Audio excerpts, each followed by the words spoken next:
Good morning, everyone. Bonjour tout le monde. Today's roundtable on the latest IPCC report and the impacts of climate change on agriculture and beyond. Party Leader Annamie Paul and special guests, Dr. Maria Rodriguez, Dr. Devyani Singh, Nathan Métainier, and Dr. John Pomeroy will now begin. La table ronde d'aujourd'hui sur le dernier rapport du GIEC et les impacts du changement climatique sur l'agriculture et plus loin avec le chef du Parti Vert, Annamie Paul, et des invités spéciaux, Dr. Maria Rodriguez, Dr. Devyani Singh, Nathan Métainier et Dr. John Pomeroy, commencera maintenant. Merci. Merci beaucoup. Thank you very much. Merci d'être ici avec nous aujourd'hui. Je me trouve sur les territoires traditionnels des Mississauga, Anishinaabe, Haudenosaunee et Huron-Wendat. Et c'est un vrai plaisir d'accueillir nos invités aujourd'hui. Nous avons déjà commencé une série de tables rondes avec les membres de notre cabinet fantôme.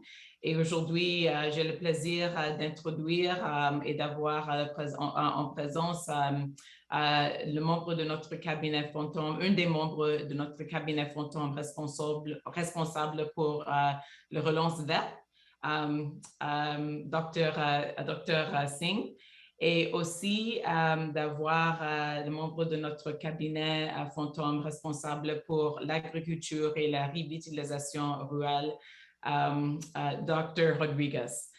Nous avons nos deux invités aussi que nous allons introduire.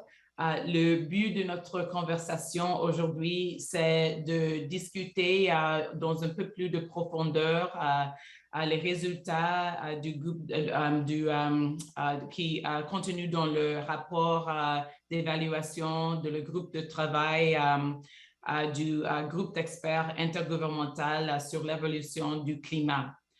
Le rapport était quelque chose d'alarmant.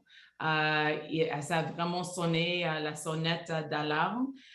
Il y a beaucoup d'informations là, il y a beaucoup d'informations inquiétantes, mais aussi d'espoir. Alors, nous allons parler de ça. Nous allons parler aussi de l'impact sur le Canada, l'impact sur notre agriculture, sur notre vie aquatique, des changements climatiques que nous sommes en train de subir en fait ici au Canada.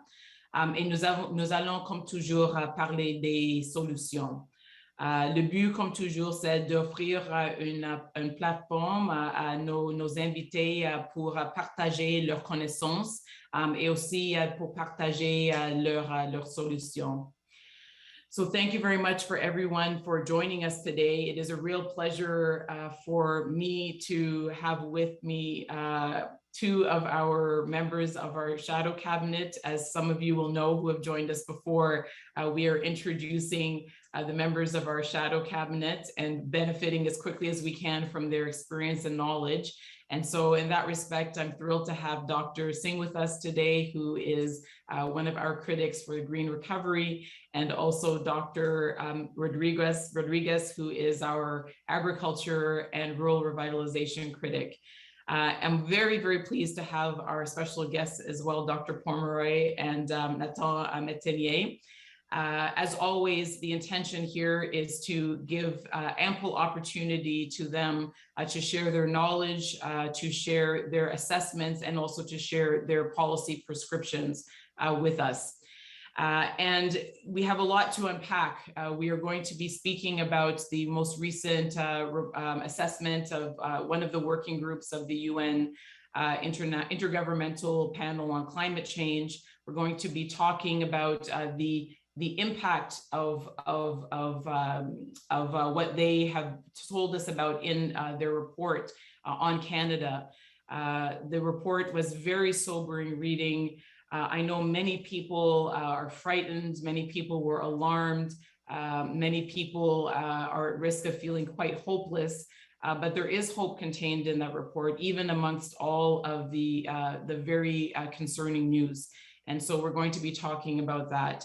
And for those who are living in regions of Canada that are living with wildfires and poor air quality and droughts and all of the other impacts that we are seeing as a result of human influence on our climate, this is a chance I'm hoping to, again, take some hope and also to take away some solutions.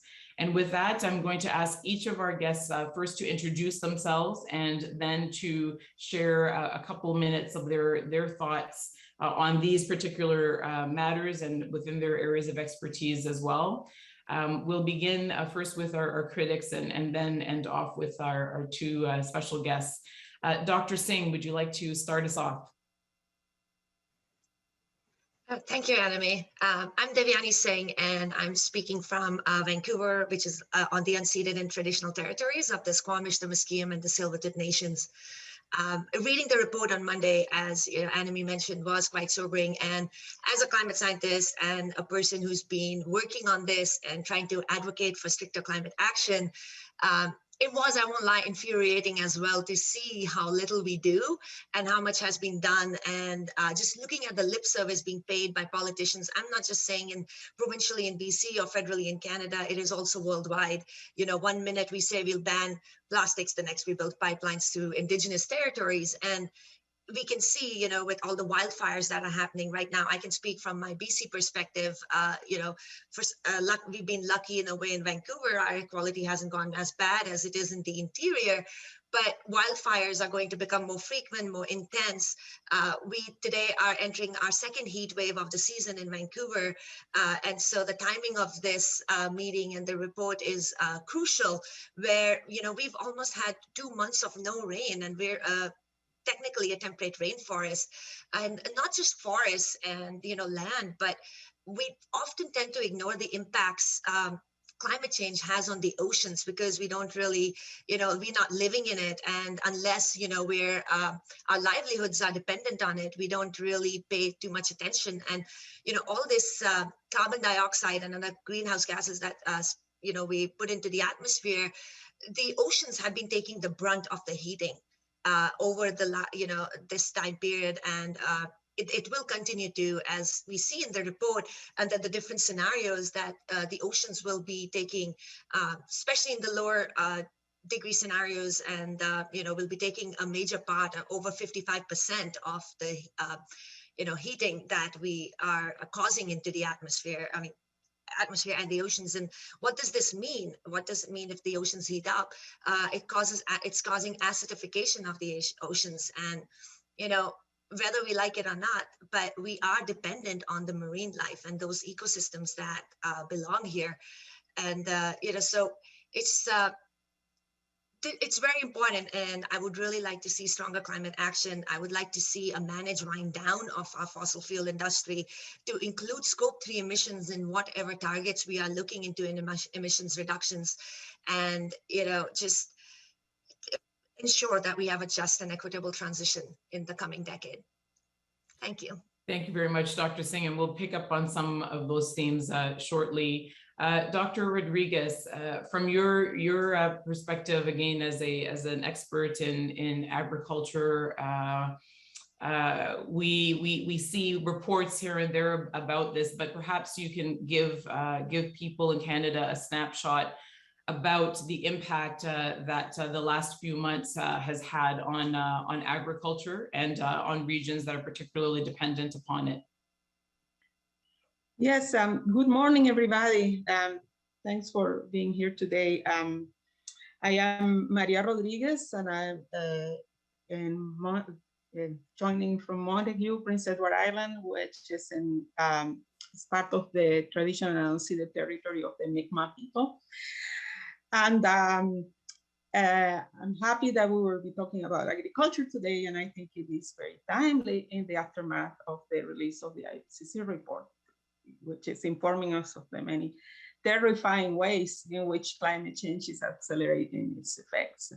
So this report tells us about climate change is affecting, for example, water cycles and rainfall patterns, and how it's intensifying both droughts and floods. And it talks about more frequent heat waves and heat extreme reaching critical threshold for both human and for crop survival. And at the same time, we're seeing all this before our eyes taking place this summer in Western Canada.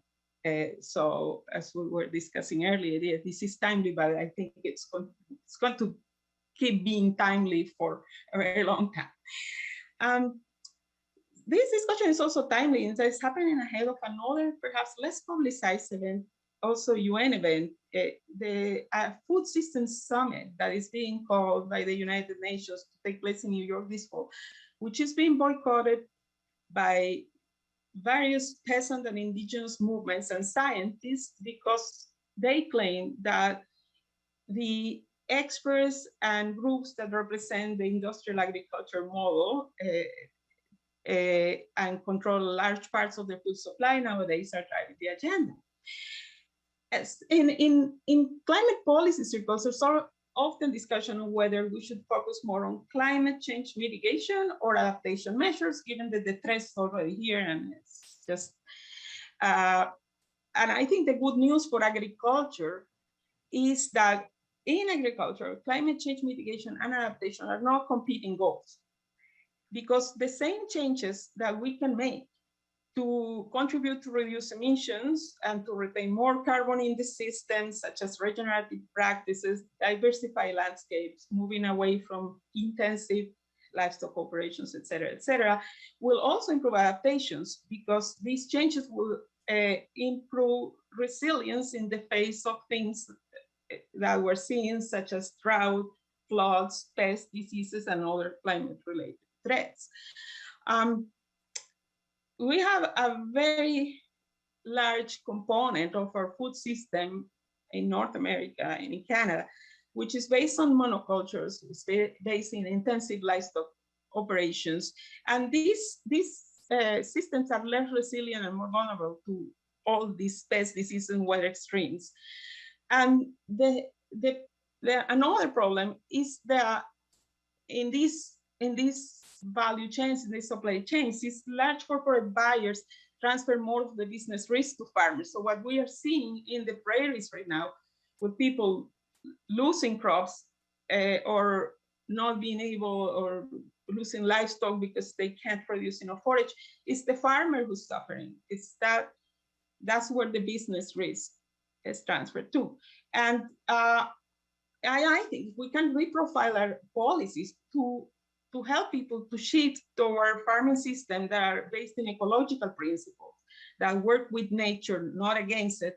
Not only will we make our food production more resilient to climate impacts, but we also will reduce the emissions and other impacts of the system on land and water, which are significant. So by working on adaptations, working for towards systems that are more resilient, we will also be working toward mitigating the impacts of agriculture, which is pretty big on climate and on the environment.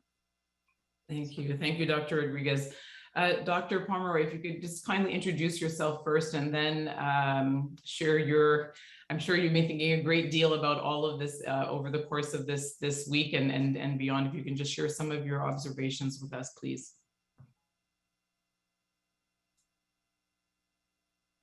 Thank you very much, and thank you for inviting me to this event.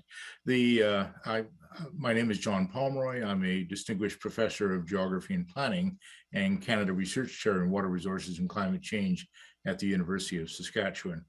At the university, I direct the Center for Hydrology and the Global Water Futures Program. The Global Water Futures study is the largest freshwater climate study in the world that is led by universities. And in Canada, we have 23 universities involved, over 200 professors working on it, and roughly 1,000 technicians and graduate students and other research scientists on the program. So we're directly addressing the issues that have been raised.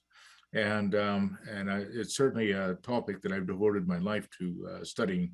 My postdoctoral experience was at the University of East Anglia in the 1980s, where climate change was first detected globally, and the issue started to raise. And I think back 25 years ago, I was a scientist at Environment Canada and asked to prepare a report on the impacts of climate change and freshwater, which we did across the department. And so the government of Canada has known a long time what was coming, that this summer was inevitable given the lack of global action on this. We've experienced extraordinary warming in Canada, 2 to 3 times the rate of warming for the rest of the world. The further north you go, the faster the warming is, but also changes to our precipitation. Precipitation has become more intense as the energy in the atmosphere increases and the water vapor increases, but also then the periods between precipitation events. The droughts and dry periods have become longer and more intense themselves. And that coupled with heat, with the loss of our snow and ice, which is occurring across the country, has caused tremendous changes to our water-based environment. And we are a water country in every way. And perhaps no sector has experienced this more acutely than the agricultural sector, where farmers are trying to work with nature, trying to work with the atmosphere to produce food and crops. It's always difficult in Canada. We're at the northern fringe of where this is normally possible. But in recent times, in the last decade, or 2 decades, for instance, we've had the worst floods in Canadian history on agricultural lands and the worst droughts. And now we're clearly entering well into what appears to be the perhaps worst drought since the agricultural settlement of the area in the Prairie West, in the Okanagan, and there have aspects of it in Eastern Canada in the Ottawa Valley. But it's also North American impact. This is a manifestation of a North American mega drought that has been carrying on for more than 10 years in California and the US Pacific Southwest. It extends far down into Mexico. And it appears as a general thing to be one of the worst in 600 to 1,000 years. And we're seeing, of course, events across Canada. Almost the whole prairie region has less than 40% of its normal soil moisture right now. The Okanagan is even worse. The heat is such that certain crops cannot grow, they cannot germinate properly. It's been devastating for canola on the prairies. And even many look to irrigation to adapt and deal with these things, but the flows on the South Saskatchewan River into Lake Diefenbaker in Saskatchewan have been exceedingly low, and the lake levels, the reservoir levels, are actually been dropping this summer, suggesting that its capacity to increase irrigation is not perhaps what had been hoped for. So we're in a very, very dire situation. Of course, there's disease and insect infestations would also accompany the heat. The grasshoppers have hit the prairies. Many prairie streams and rivers have gone dry. Others are at or near the lowest levels ever recorded. Disastrously, the natural flows of the Milk River along the Alberta-Saskatchewan US border are 0 and have been for weeks now, causing the shutdown of the Alberta irrigation section from the Milk River. So as an agricultural disaster, this is unprecedented.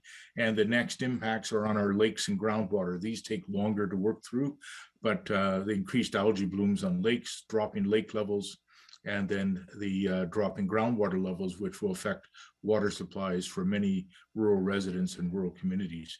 And then strangely, the heat also has driven flooding.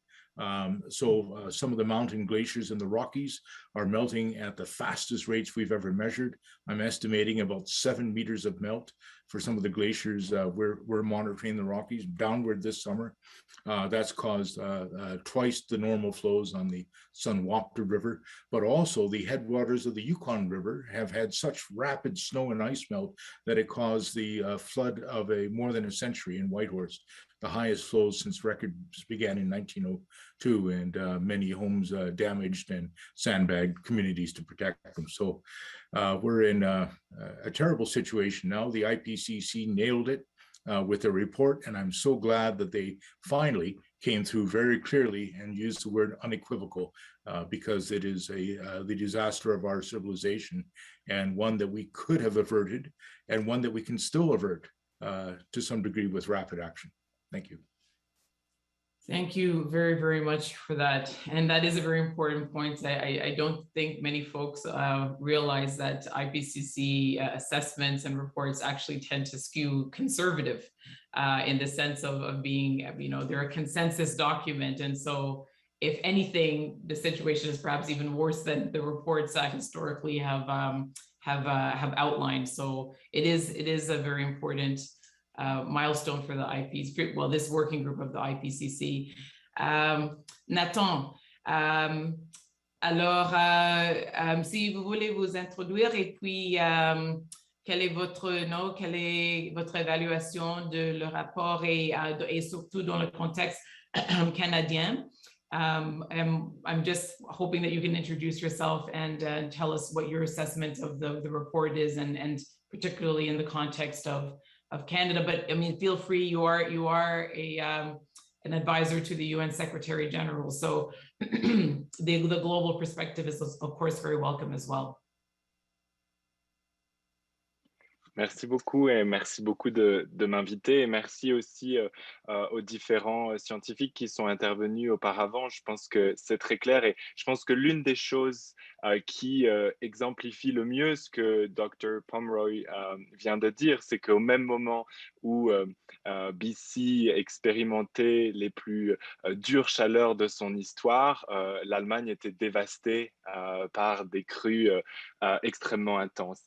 I also just switch to English because it's sometimes a tiny easier. So I'm a youth advisor to the UNSG. I'm one of the 7 youth advisors on climate change, and of course we work also on different things and not just climate change. And yeah, just 2 takes maybe on the report, which I think are extremely important. And actually, another youth activist was supposed to come, but he couldn't. And one of his points was to say that the report keeps mentioning that the cause of the climate crisis is of a human nature, and that's true. But we should be very, very careful with saying this, because as we know, the destruction we're experiencing is also caused by institutions, structures, and activities that eventually benefit and are led by a minority of people. And I think this is extremely important.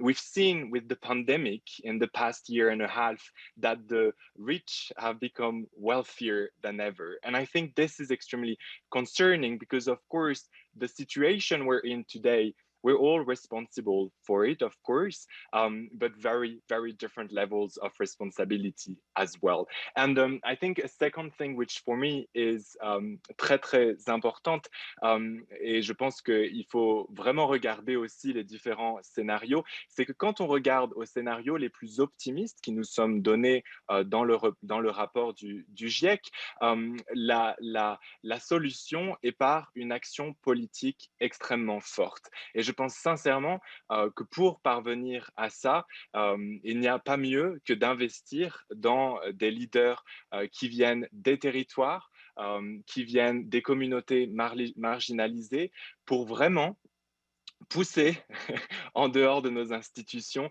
les élites qui nous ont amenés dans la situation dans laquelle nous sommes aujourd'hui. Et bien sûr, vous m'invitez aujourd'hui for the International Youth Day.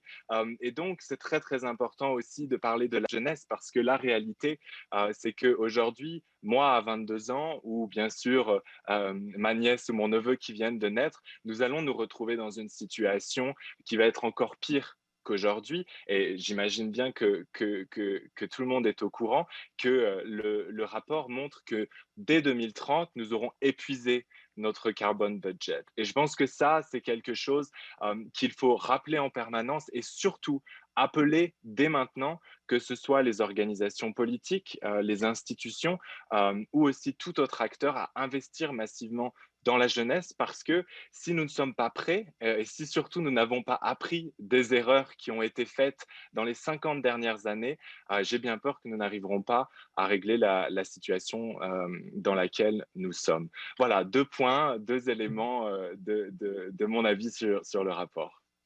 Merci beaucoup pour ça.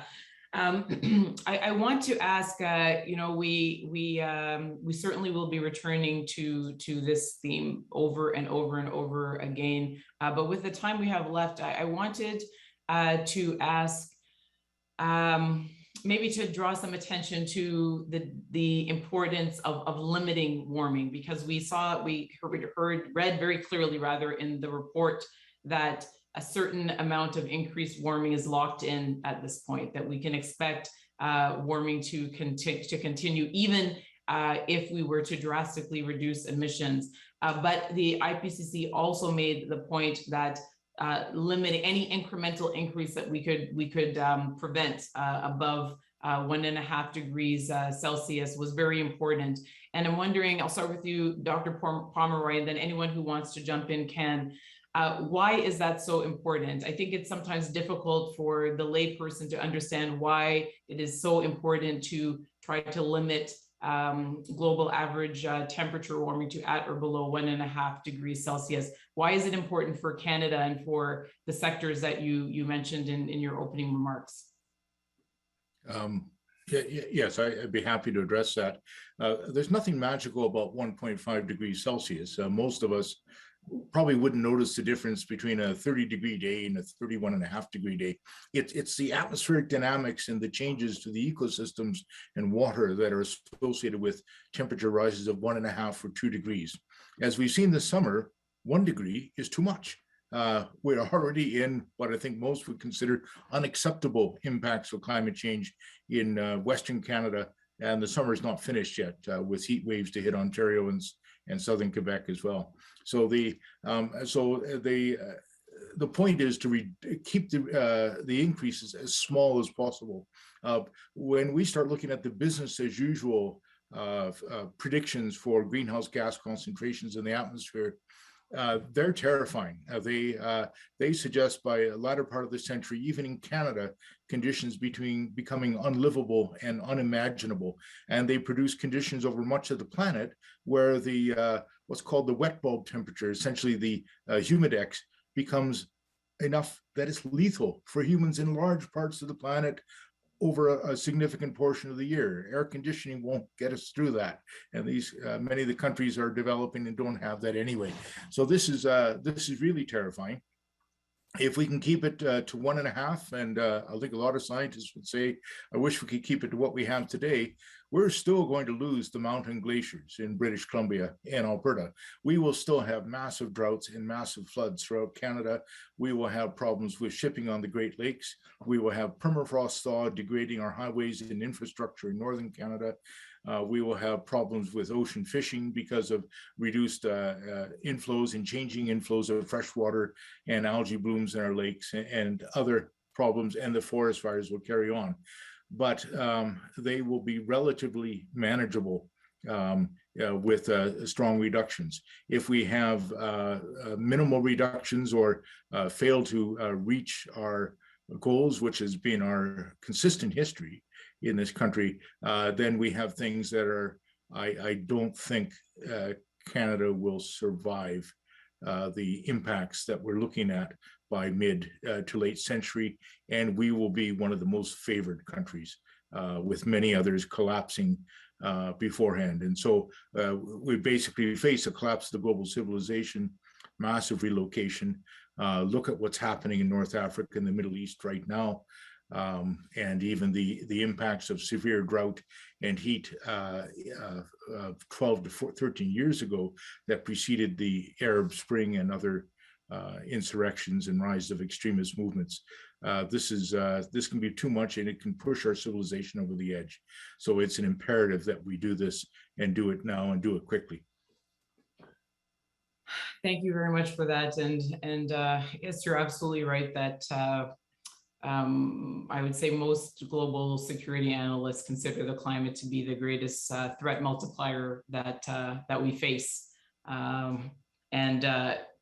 Well, perhaps I'll leave it there. I really want to. I know I'm thinking of how again this information is being received by some of the people who are watching, and it is very difficult to hear. It's important to know, very difficult to hear. Dr. Singh, Dr. Rodriguez had mentioned some of the solutions that she saw for agriculture. I'm just wondering again, as we confront these very alarming statistics, this information, how let's answer the question: how quickly do we need to move, and what are some of the essential elements of decisive climate action that can avert the worst? There are a number of things that We'll come to you. We'll come to you. I'm just asking Dr. Singh, and then we'll come to you. And we just throw this open to anyone who wants to after the first person has made their remarks. So, Dr. Singh. Yeah, thank you, Annamie, and thank you, Dr. Pomeroy. What you said is very alarming, and you know, as Annamie, you mentioned, a lot of people do not understand that. But I think we have these climate impacts, and as Dr. Pomeroy mentioned, we're looking at, if business as usual scenario, or even high temperature changes, we're looking at civilization collapse. And this means we are, this is not just a climate or an environmental issue, it's a social issue, it's a social justice issue, it's a public health issue. Look at the wildfires and the smoke. I'm asthmatic, and I grew up in India where we have such high pollution, and I lived through our wildfire season in BC, and the air quality is worse than what I've had. And so we're going to see this increased impact on public health.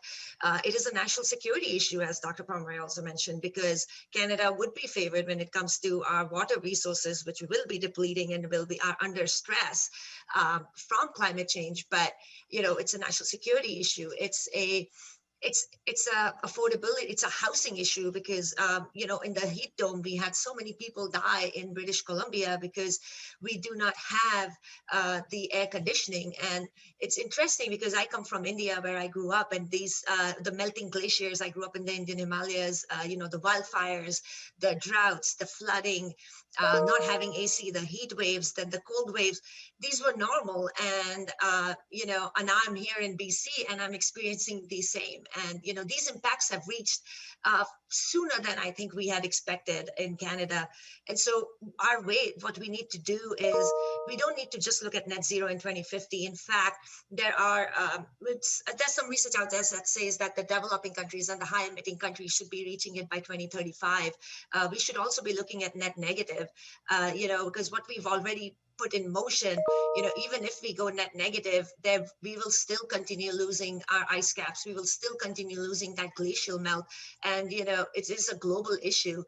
And so I feel, we need to really start on this just transition plan. We need to include scope 1 and 3 emission, 1, 2, and 3. We only usually include 1 and 2, but if we are a producing nation for oil and gas, we should be looking at the final burning and the impact.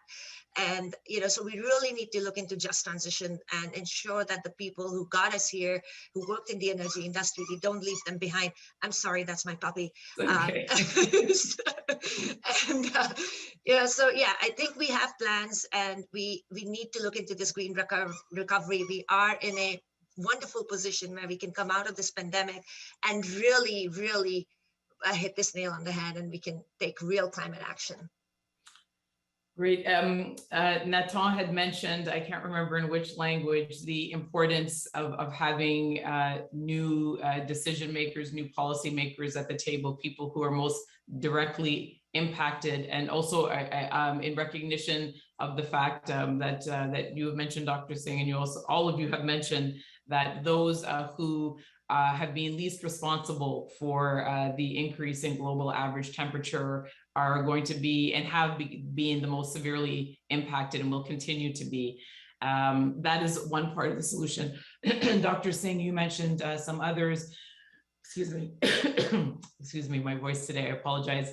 Dr. Pomeroy and Nathan, if we are seeking to give people hope and also empower them with solutions, what are some of the absolutely essential elements beyond what we've already discussed that we would need to see here in Canada for a plan that is as ambitious and decisive and effective as we need it to be?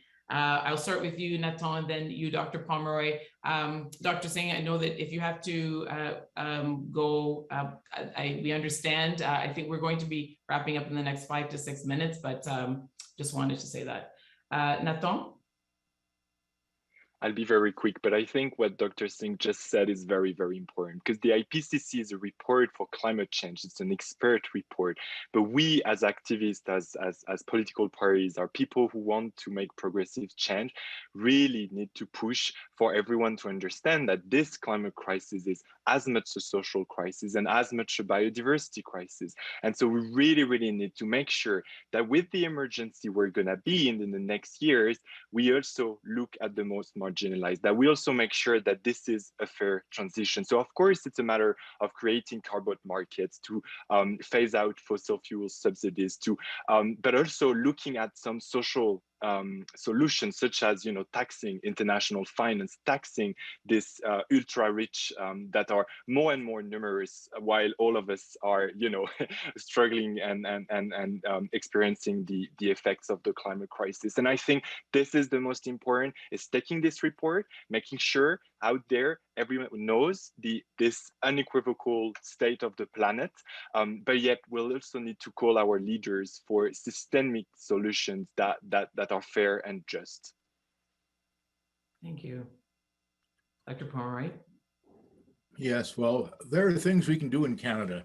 We're the second largest landmass country on the planet, and we probably have the largest area of intact ecosystems on the planet in our vast Northland areas and elsewhere. And so there's lots we can do. In farming, we can adopt farming practices that sequester more carbon from the atmosphere. We can preserve wetlands, which are great sequesters of greenhouse gases. In forestry, we can try to limit the extensive clear cuts. Studies I did a few years ago show it's much hotter in a clear cut than over a natural forest. Our forests are nature's air conditioners. Leave them in place as much as we can. British Columbia has a lot to learn there, I think. And then finally, in managing forest for fire, reach out to our Indigenous nations and the knowledges that they have built over time on fire management would be essential to implement very, very quickly. Finally, we have probably the greatest freshwater reserves on the planet.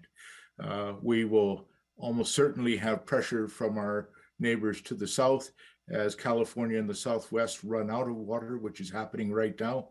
There'll be pressures for water export that we have to resist and to steward our freshwater ecosystems as best we can, because they will be our linchpin of our survival as a country. And also we may well have many climate refugees wishing to come to Canada, and we have to make sure we have adequate water resources for them to live well in. Thank you very much, Dr. Rodriguez. Perhaps I saw you nodding your head quite a lot. If there's anything additional you'd like to add, and then we'll just have a couple of concluding thoughts. Thank you. Yes, well, in terms of, and I'll focus again on agriculture, both in terms of agriculture being a contributor to emissions and to changes in climate, and also being at the receiving end of some of those impacts. I think that to me, the immediate action is to shift the orientation of our policies, to invest more in both infrastructure, science, and business risk management that focus on systems that not only are better at both sequestering carbon and not emitting as much, but also more resilient. And I think it's a shift that needs to happen where the policy dollars are going, because as we know, agriculture is a sector that is very dependent on government policy support. So if we want the system to move in a certain direction, we also need to shift this support in that direction. And I think that as an immediate action, that's something that we can do. Thank you very much. And thank you so much to all of you for being with us. I would have these sessions every single day because there's so much to unpack. There is so much to do. and really having these opportunities to hear from experts like you about where we are and where we need to go and how we get there is so incredibly important right now. So I hope you will come. Well, I know our critics will come back, but I hope that Dr. Pomeroy and that Nathan and in his role as a leading youth climate activist will come back as well. I would like to leave people with, again, just a word of hope, which is that I believe that here in Canada, we do have the ambition and the will and the determination to meet big challenges. We have demonstrated that many, many times across our history, that we are able to mobilize, we are able to do that when it is really necessary. We saw that during the pandemic, for instance. We continue to see that during the pandemic. And so I want to encourage people not to despair, not to feel paralyzed by the enormity of the challenge, and to think about the times that we have confronted those challenges successfully.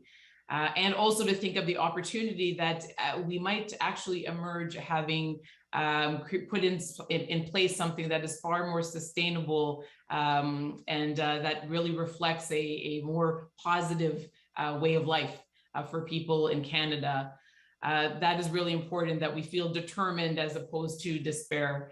Alors, oui, il faut absolument assurer qu'on convertit toute cette information dans l'action concrète. Nous avons les solutions, nous avons toutes les idées progressistes nécessaires. C'est maintenant une question d'action, de volonté de la part de nos structures, comme Nathan a dit, et aussi de la part de notre société civile. Nous pouvons le faire, nous avons tout ce qu'il faut pour le faire. Et moi, je vais le faire. Our guests also are very much a part of that. And I hope every person will feel an active responsibility to be a part of this. Merci infiniment à nos invités. Thank you so much to our guests for being here with us. And I look forward to further conversations with you. And thank you very much on behalf of myself and the Green Party for your leadership and for the work that you are doing on what is the most important issue of our time. Thank you so much for your leadership, and we're counting on it, and we hope that you keep your spirits and your energy high so that you can continue this important work. Merci beaucoup. Thank you. This ends the Facebook Live portion of the press conference. Thank you so much for joining us. Merci. Ceci met fin à la partie Facebook Live à la table ronde. Merci de nous rejoindre.